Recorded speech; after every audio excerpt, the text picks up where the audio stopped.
Գևորգյան հոգևոր ճեմարանում մագիստրոսական ավարտաճառ պաշտպանեց 3 սարկավակ։ Հանձնաժողովի ղեկավարն էր պատմաբան Արտակ Գնունին, հանձնաժողովի կազմում էին նաև Գևորգյան հոգևոր ճեմարանի տեսուչ Շահեց Այրագույն Վարդապետ Անանյանը, ամբիոնի ղեկավարներ, դասախոսներ։ Մարտուն Սարգսակ Խուշուդյանի ավարտաճառի թեման էր հոգևոր հոգեբանական բաղադրատարերը գնդերեցների արդյունավետ գործունեության համատեքստում։ Հաշվի առնելով, որ Հայաստանի Հանրապետությունում հետայսու ճեմարանավարտ սարկավակները պարտադիր զորակոչվում են բանակ եւ ծառայում որպես Հայաստանի Հանրապետության Պաշտպանության նախարարության գնդերեցներ, սարկավակի գիտական ուսումնասիրությունը տարբեր ժամանակներում բանակում հոգևոր ծառայությանն է վերաբերում, դրա կարևորությանն ու հոգևորականի հանգամանքին։ Մարտուն Սարգսակը հույս ունի, որ իր ավարտաճառը հետագայում օգտակար ուղեցույց կդառնա հայոց բանակում ծառայող գնդերեցների համար։ Ծառայությունը եւ հոգեվորականների ներկայությունը դեռևս Եղիշեի հայոց պատմությունից իմանում ենք, որ հայոց բանակում միշտ եղել է, նույնիսկ անգամ կաթողիկոսների եւ ավելի բարձրաստիճան քան սարկավակները միշտ եղել են գնդերում։ Այդտեղից էլ գալիս է այն հանգամանքը, որ բոլոր եկեղեցիներում նման ինստիտուտը կոչվում է կապելանություն, իսկ մեր եկեղեցում կոնկրետ ունենք գնդերեց տերմինը, որը հատուկ զինված ուժերում ծառայող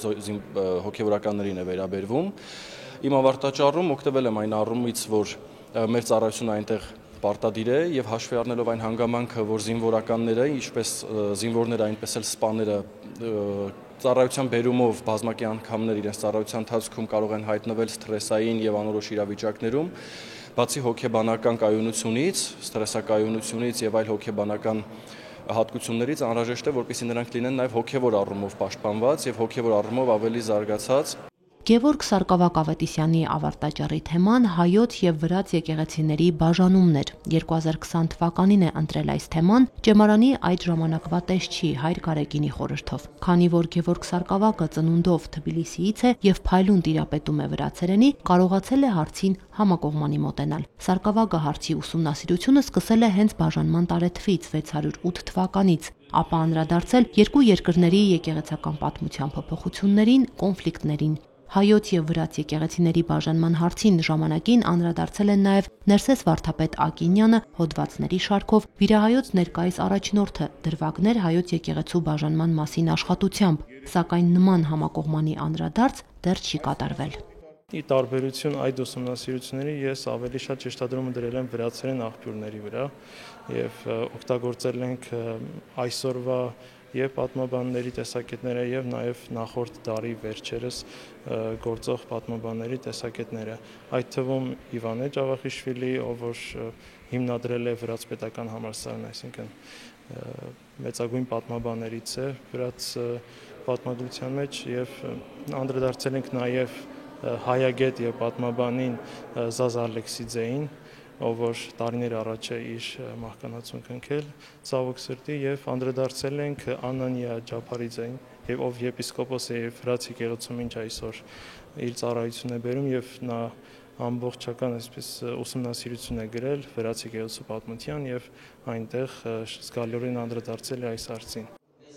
Վաչուտյանների իշխանական տան եկեղեցաշինարարական գործունեությանն էլ Դավիթ Սարգսակ Մնացականյանն էր անդրադարձել։ Իր աշխատությամբ Սարգսակը ցույց է տալիս, որ Վաչուտյան իշխանների վերաբերմունքն ու նվիրվածությունը մայր եկեղեցուն օրինակ կարող է դառնալ այսօրվա մարդու համար։ Իշխանական այդ տոհմը ոչ միայն ֆինանսապես է աջակցել եկեղեցուն, այլև ապրել եկեղեցական կյանքով։ Շատ հետաքրքրական է, որ ոչ միայն հայ Վաչուտյանների իշխաններն են նվիրվել եկեղեցաշինությանը, այլև նրանց կանեք։ Ամենավառ օրինակը հենց Մամախաթուն իշխանուհին է, որը ինքն է նախաձեռնել, ինքն է ամբողջությամբ կազմակերպել տեղերի վանքի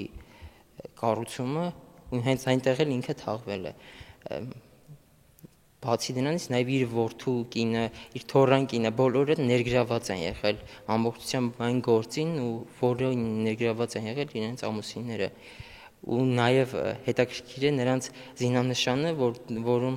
իրար կապված երկու արծիվներ են, բացառիկ է, որ ցույց է տալիս նրանց միասնությունը ու սերը, որը նաև արտահայտվում է եկեղեցաշինության մեջ։ Սարգսակների ավարտաճառերին անդրադարձան գիտական ղեկավարներն ու ընդդիմախոսները, կարևորելով թեմաների արդիականությունը, գիտական նորույթի բաղադրիչը, շարադրանքը։ Կարճ դադարից հետո հայտարարվեցին նաև գնահատականները։ 3 սարգսակների աշխատանքն էլ 10 բալային համակարգով 9 միավոր գնահատվեց։ Մերի Հովսեփյան, Մեսրոպ Ավետիսյան, Եկեղեցական կյանք։